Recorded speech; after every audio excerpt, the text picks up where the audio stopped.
Assalamualaikum warahmatullahi wabarakatuh. Selamat berjumpa pada pertemuan pertama pembelajaran IPA secara daring. Terima kasih pada kalian yang sudah berusaha secara maksimal untuk menyimak pembelajaran kali ini. Yang belum memungkinkan bagi kita untuk melaksanakannya secara luring atau secara tatap muka langsung. Baik, pada pertemuan kali ini kita akan membahas materi bab pertama, yaitu tentang sistem reproduksi manusia. Nanti sambil menyimak, kalian pun boleh sambil membuka buku paketnya supaya lebih jelas ya. Nah, dalam sistem reproduksi manusia itu terdapat beberapa submateri. Submateri yang pertama adalah pembelahan sel. Jadi pada pertemuan kali ini kita akan memfokuskan pembelajaran pada pembahasan tentang pembelahan sel. Kompetensi dasar. Kompetensi dasar pada materi bab pertama kali ini adalah 3.1 menghubungkan sistem reproduksi pada manusia dan gangguan pada sistem reproduksi dengan penerapan pola hidup yang menunjang kesehatan reproduksi. 4.1 menyajikan hasil penelusuran informasi dari berbagai sumber terkait kesehatan dan upaya pencegahan gangguan pada organ reproduksi.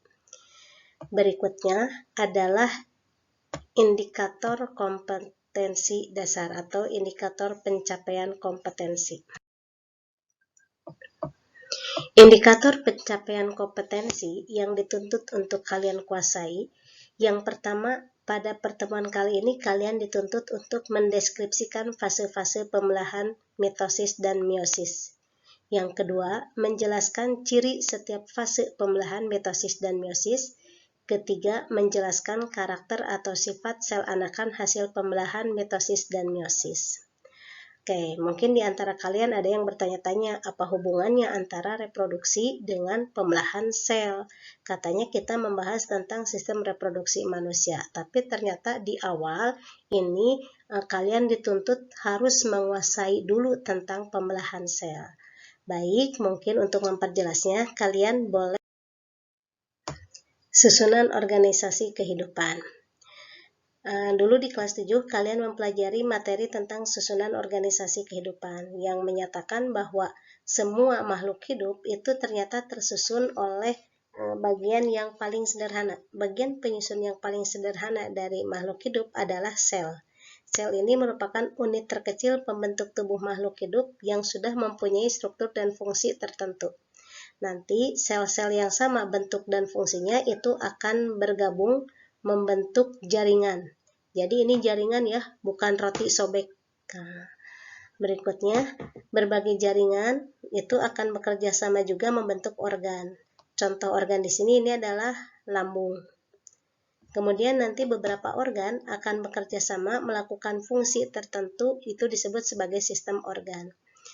Nah, gabungan dari berbagai sistem organ inilah yang nanti akan membentuk organisme atau makhluk hidup secara utuh. Jadi, makhluk hidup itu tersusun awalnya dari satu sel. Nanti, bagaimana dia akan menjadi lebih banyak jumlahnya sehingga ukuran dan masanya bertambah. Ini yang merupakan hubungan antara reproduksi dengan pembelahan sel. Lebih lengkap kita lihat lagi ya. Pada awalnya manusia berasal dari satu sel, akan tetapi karena sel tersebut mengalami pembelahan, maka jumlah sel manusia pada saat dewasa sekitar 200 triliun. Pembelahan sel itu sangat penting bagi kelangsungan hidup makhluk hidup. Ada 3 alasan mengapa sel mengalami pembelahan. Apa saja itu? Yang pertama adalah untuk pertumbuhan. Ya, untuk pertumbuhan. Tadi kita lihat manusia awalnya dari satu sel. Untuk menjadi lebih banyak berarti sel harus membelah sehingga mengalami pertumbuhan. Yang kedua adalah untuk perbaikan. Contoh yang paling nyata perbaikan ini misalnya terdapat pada beberapa hewan yang dapat melakukan autotomi. Autotomi itu artinya melepaskan bagian tubuhnya secara sengaja untuk menyelamatkan diri dari musuh. Misalnya terjadi pada cicak. Pernah kalian lihat cicak memutuskan ekornya? Nah, dia berani melakukan hal itu karena cicak mempunyai kemampuan untuk dapat melakukan perbaikan kembali selnya yang rusak, ya. Jadi nanti terbentuk lagi ekornya secara regenerasi, itu perbaikan. Atau ketika kalian luka pada tangan, terdapat luka yang menganga, lama-kelamaan lukanya akan tertutup. Nah, penutupan itu terjadi karena sel pada bagian yang terluka itu akan melakukan pembelahan diri untuk memperbaiki sel lain yang rusak. Yang ketiga ini, ya, kuncinya yang akan kita pelajari. Ternyata pembelahan sel juga dilakukan salah satunya untuk reproduksi. Itu. Berikutnya, pembelahan sel dibedakan menjadi dua. Ada pembelahan mitosis, ada pembelahan meiosis. Ini memang perbedaan namanya sedikit saja ya, mitosis, meiosis. Kita lihat satu persatu. Pembelahan mitosis terjadi pada sel-sel tubuh. Sel-sel tubuh. Atau disebut sel somatik. Kalian tentu tahu yang disebut sel tubuh itu apa saja. Ya, misalnya pada rambut, pada kulit, pada otot, pada tulang, itu adalah sel tubuh. Jadi terjadi pembelahan mitosis. Pada pembelahan mitosis ini dihasilkan sel anak yang mempunyai kromosom yang jumlahnya sama dengan kromosom sel induk. Itu untuk pembelahan mitosis. Kedua, pembelahan secara meiosis. Pembelahan secara meiosis hanya terjadi pada sel kelamin. Sel kelamin itu contohnya adalah sel telur dan sel sperma. Melalui pembelahan ini akan dihasilkan sel anak yang mempunyai kromosom setengah dari kromosom sel induk. Jadi, inti dari perbedaan antara pembelahan mitosis dan meiosis itu terletak pada jumlah kromosom yang dihasilkannya. Kromosom yang dihasilkan pada pembelahan mitosis sama dengan induknya. Kromosom sel anak yang dihasilkan pada pembelahan secara meiosis setengahnya dari kromosom induknya. Apa sih kromosom itu? Kita lihat. Kromosom. Nah, dulu pun kalian di kelas 7 pernah mempelajari tentang sel, di mana terdapat 3 bagian utama dari sel.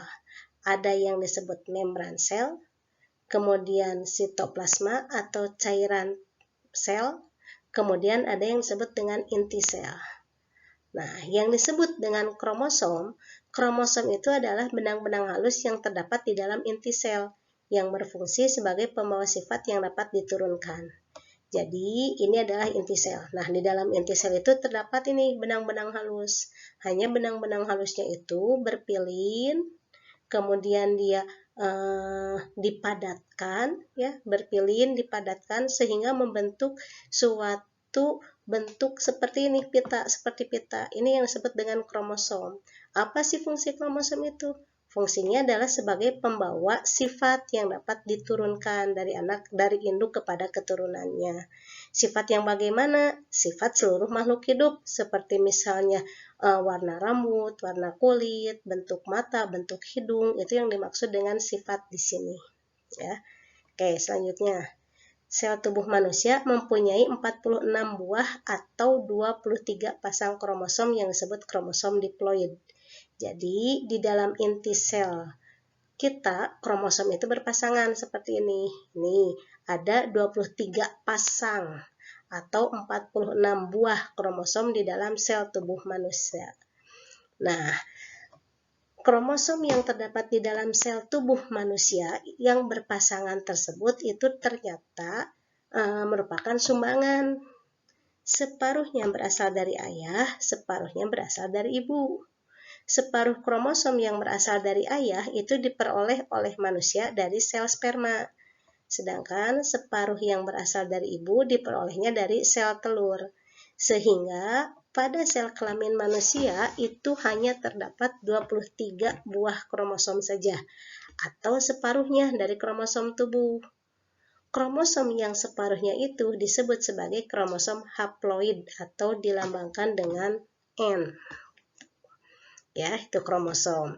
Jadi kita simpulkan, kromosom, benang halus di dalam inti sel. Kromosom manusia jumlahnya ada 46 buah atau 23 pasang. itu ternyata sumbangan, separuhnya dari ayah, separuhnya dari ibu. Kromosom tersebut disebut sebagai kromosom haploid. Tuh, ya. Baik, kita kembali ke pengertian tadi, pembelahan mitosis. Pembelahan mitosis merupakan tipe pembelahan sel yang menghasilkan dua sel anakan. Awalnya, satu sel induk membelah menghasilkan dua sel. Sel anakan tersebut mempunyai karakter identik secara genetik dengan sel induknya, jadi sama. Ya, pembelahan mitosis merupakan tipe pembelahan sel yang menghasilkan dua sel anakan dengan sifat sama dengan induknya. Nah, jumlah kromosom yang dimiliki oleh sel anak adalah 2N atau disebut sebagai diploid. Tuh. Sel diploid adalah sel-sel yang kromosomnya berpasangan atau 2N. Itu untuk pembelahan mitosis. Pembelahannya menghasilkan dua sel anakan. Sifatnya sama dengan induknya. Artinya jumlah kromosom yang dihasilkan pada sel anak sama dengan jumlah kromosom yang awalnya terdapat pada induknya.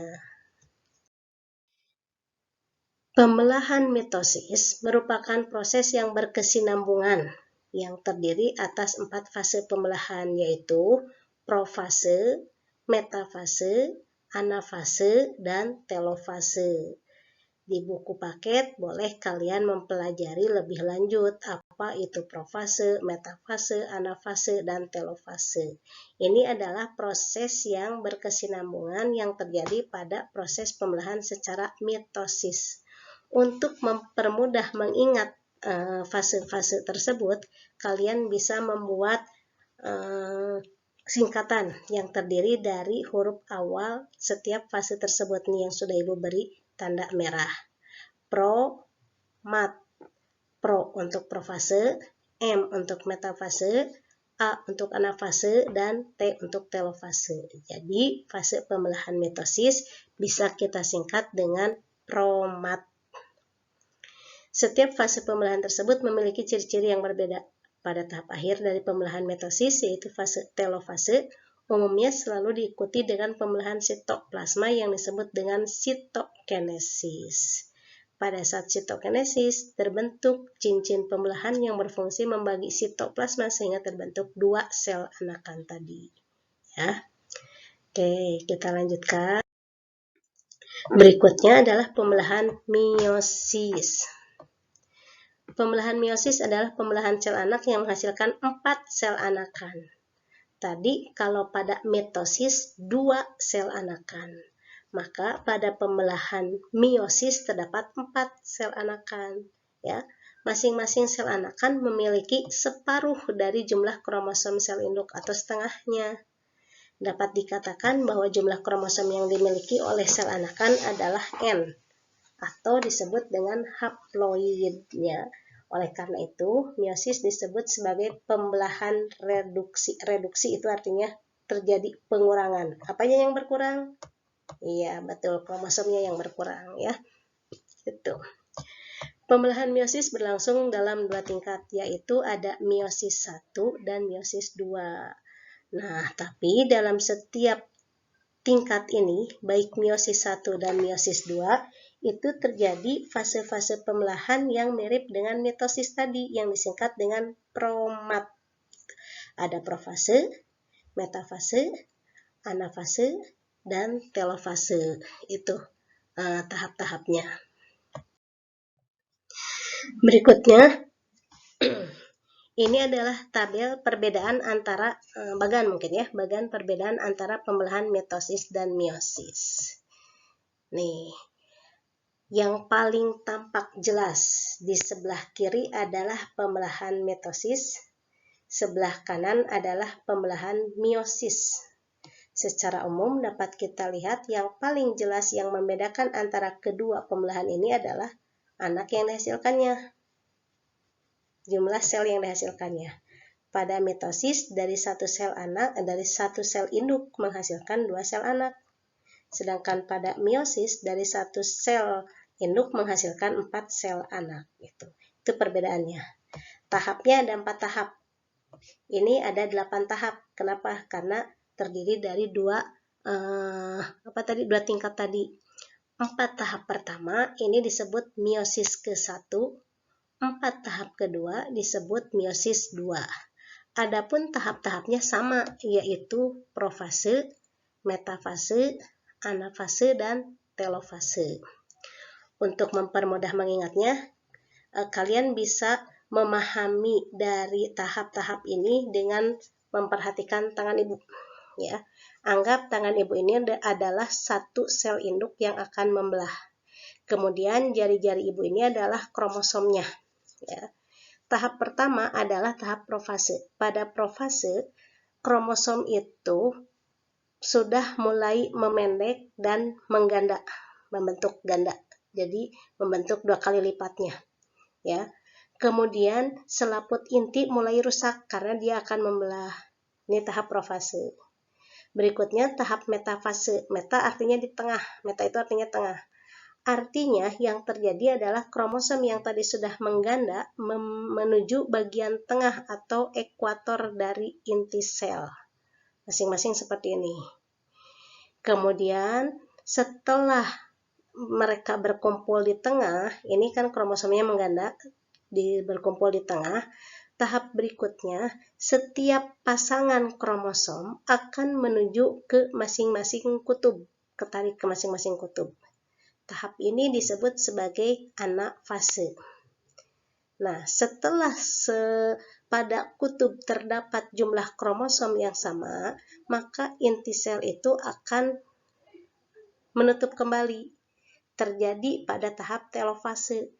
Dan kedua jumlah kromosom yang tadi sama, jumlahnya itu akan terpisah secara sempurna, terbentuklah 2 sel anakan. Ini pada tahap telofase. Ya, jadi sekali lagi tahap yang pertama adalah profase, kromosomnya mengganda. Kedua, metafase, kromosom menuju bagian tengah. Ketiga, anafase, kromosom menuju ke bagian kutub. Dan yang keempat adalah telofase. Kembali kromosomnya akan terpisah dengan sekat membran inti yang telah memisahkannya secara sempurna. Demikian pun pada meiosis, sama tahap-tahapnya, profase, metafase, anafase, telofase. Cuma ini disebut sebagai tingkat pertama, meiosis pertama, ini meiosis kedua. Pada meiosis pertama, kromosom yang dihasilkan sama dengan induk. Tapi pada meiosis kedua, kromosom yang dihasilkan di sel anak ini setengahnya dari kromosom yang awalnya pada sel induknya ini. Inilah yang membedakan antara mitosis dan meiosis. Ya, bagaimana bisa dipahami? Ibu harap kalian bisa memahaminya ya.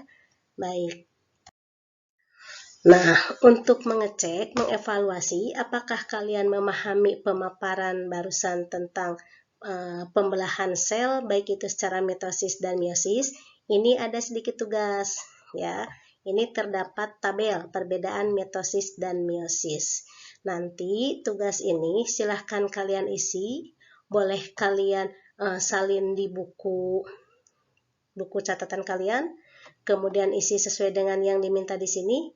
Ya, perbedaan antara mitosis dan meiosis dilihat dari hal terjadinya di mana, jumlah sel anak yang dihasilkannya berapa, sifat sel anak atau jumlah kromosom sel anaknya bagaimana, tadi sudah jelas dijelaskan, kemudian apa saja tahapnya gitu ya. Ini untuk membedakannya. Sekali lagi, untuk tugas ini boleh kalian salin di buku catatan, kemudian nanti kalian kumpulkan dalam bentuk foto. Kalau misalnya keberatan dalam bentuk foto, nanti bisa dikumpulkan secara manual, akan kita bicarakan teknisnya bagaimana. Ya. Oke, selanjutnya mungkin itu saja materi yang Ibu sampaikan pada pertemuan kali ini. Mudah-mudahan ada guna dan manfaatnya bagi kalian. Mohon maaf jika dalam penjelasannya kurang dapat kalian pahami, tapi Ibu yakin dengan keinginan kalian belajar, ada bukunya, kalian bisa mempelajari lebih jauh lagi, dan kita bisa melakukan sesi tanya jawab pada pertemuan atau secara daring juga gitu. Demikian, terima kasih. Wassalamualaikum warahmatullahi wabarakatuh.